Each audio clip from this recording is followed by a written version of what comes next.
नमस्कार मैत्रिणींनो, आजच्या व्हिडिओमध्ये या वर्षीच्या वटपौर्णिमेसाठी कोणत्या रंगाच्या साड्या शुभ आहेत व कोणत्या रंगाच्या साड्या नेसू नयेत हे आजच्या व्हिडिओमध्ये पाहणार आहोत। त्यामुळे हा व्हिडिओ नक्की शेवटपर्यंत पहा आणि असेच नवनवीन सध्या ट्रेंडिंगमध्ये असणारे फॅशन रिलेटेड व्हिडिओज पाहण्यासाठी लाईफस्टाईल विथ दिव्या चॅनलला सर्वात आधी सबस्क्राईब करा। वटपौर्णिमा हा सण प्रत्येक विवाहित महिलेसाठी खास असतो। या दिवशी महिला नटून थटून वडाच्या झाडाची पूजा करतात। पारंपरिक मराठमोळ्या लुकमध्ये महिला हा सण साजरा करतात। या वर्षीच्या वटपौर्णिमेसाठी 5 रंगाच्या साड्या खूपच जास्त शुभ मानल्या जात आहेत आणि ते कलर कोणते ते आपण पाहूयात। नंबर 1 लाल रंग।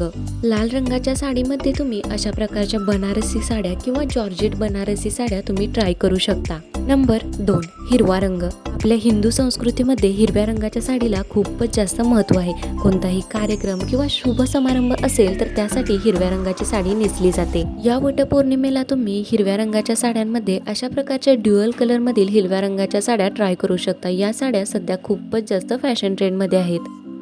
नंबर 3 पिवळा रंग।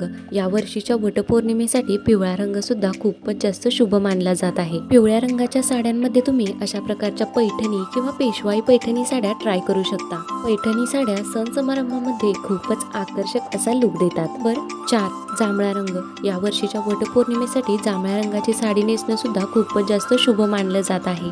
नंबर 5 गुलाबी रंग। वर्षीच्या वटपौर्णिमेसाठी गुलाबी रंगाच्या साड्या सुद्धा खूपच जास्त शुभ आहेत। गुलाबी रंगाच्या साड्यांमध्ये बनारसी साड्या, पैठणी साड्या किंवा ड्युअल शेड मधील अशा प्रकारच्या पैठणी साड्या सुद्धा तुम्ही ट्राय करू शकता। खूपच सुंदर व आकर्षक असा लुक दिसेल।